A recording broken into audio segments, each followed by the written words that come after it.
When I fled Westeros, I washed up where most disgraced knights do. The Golden Company. The best of the Eastern sellsword companies, for what that's worth.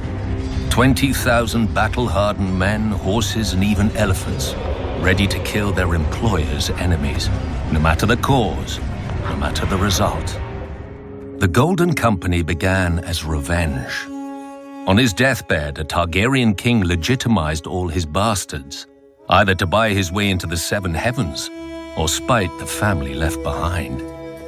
As everyone knew would happen, his great bastards weren't satisfied with their father's name and wanted his throne as well, under the banner of the new House Blackfyre.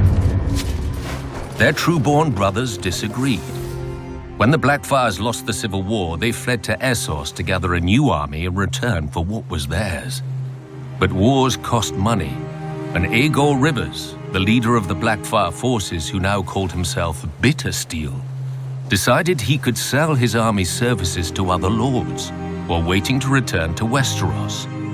The Golden Company was born.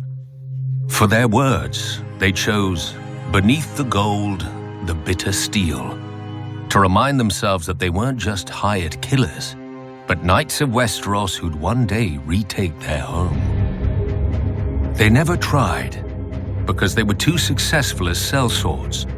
When Qohor declined to pay the new Golden Company for its services, Bittersteel dared what even the Dothraki failed to do and sacked the city. After filling the company's coffers, he declared that unlike all other sellswords, the Golden Company would never break a contract. So they haven't.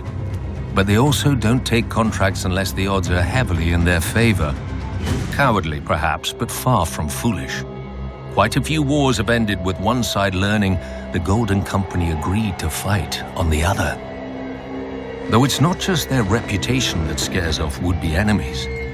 For some, it only takes one look at the captain's war tent surrounded by the gilded skulls of former captains, many splintered with the wounds that killed them. Any sellswords who'd waste that much gold must have a lot of it, and nobody pays in defeat. Could the Golden Company ever take Westeros? They get more practice fighting than the average knight, and their elephants could make a mess on a battlefield.